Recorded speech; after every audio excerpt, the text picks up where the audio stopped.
Hello and welcome to a new video. In this video, I'm going to talk with you about Project Epoch Launch Experience, and to be honest, it was a bit rough. So let's dive in.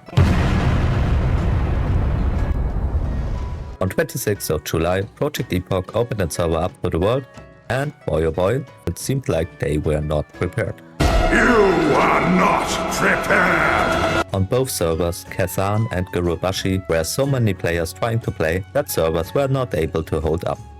If you got lucky, you got in, but the servers were insanely laggy. If you had no luck, you were sitting in the queue. The devs tried to change hardware to get the starting zones running, but the bottleneck to get players in were not fixable, it seemed like.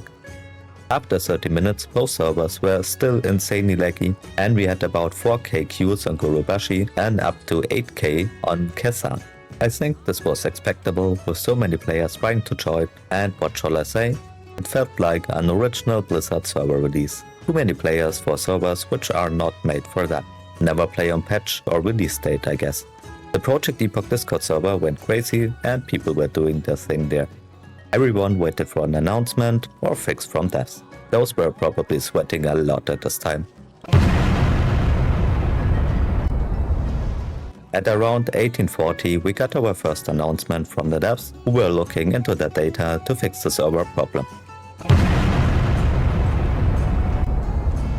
At 1847, they locked the Discord server because too many new players tried to join. I tried to log into Kazan at that moment, which was impossible to play, so I decided to swap over to Gurubashi at about the same time, which seemed to be working better.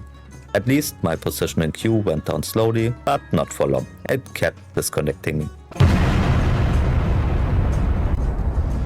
At 18.54, we got a new announcement to bring Kazan back up for testing.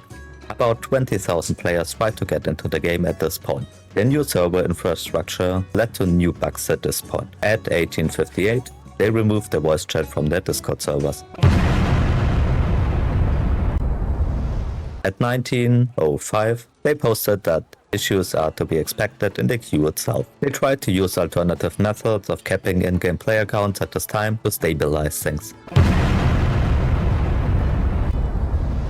At 1933, they disabled account registration because too many players tried to make new accounts. Once again, they wanted to stabilize first before getting more players in.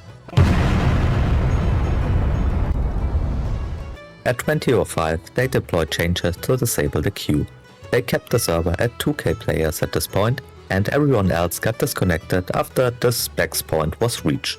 The level cap was level 10 at this time, so you can't get past level 10 to not give players who are in too much time to get ahead to the rest of the pack. They are investigating and trying to find a solution for the queue system. The devs are trying their best to get the servers running first to play.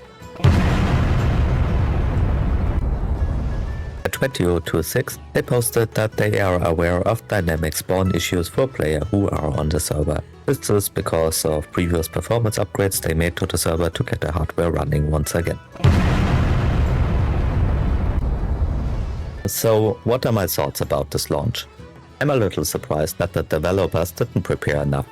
On the one hand, I understand that they didn't want to provide 4 servers in order to keep costs down. The server is a small project and there is no company behind it to bear the costs, as Blizzard would be if it would be an original launch.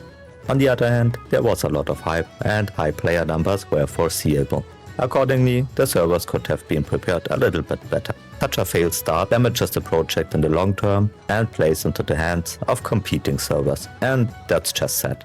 Personally, I have no problem with the start. I've been playing WoW since 2004 and have seen many server launches, both unofficial and official. I would like to urge everyone not to insult anyone and to be patient until Project Epoch is playable. The founders of the project are a small team, though mistakes can happen. They are not making a huge amount of money with this, but are trying to release a version of WoW that they themselves would like to play, and they were probably overwhelmed by the huge response. Give the devs a chance and give Project Epoch a chance. I will definitely do it. What was your experience on release date? And what do you think about Project Epoch after the start? Let me know in the comments down below. Thank you very much for watching. Special thanks goes out to my channel members who support me with their hard-earned real-life money. Special thanks goes out to Nerdman, who's a high-tier supporter. If you found this useful, consider to like and subscribe for more World of Warcraft Project Epoch content.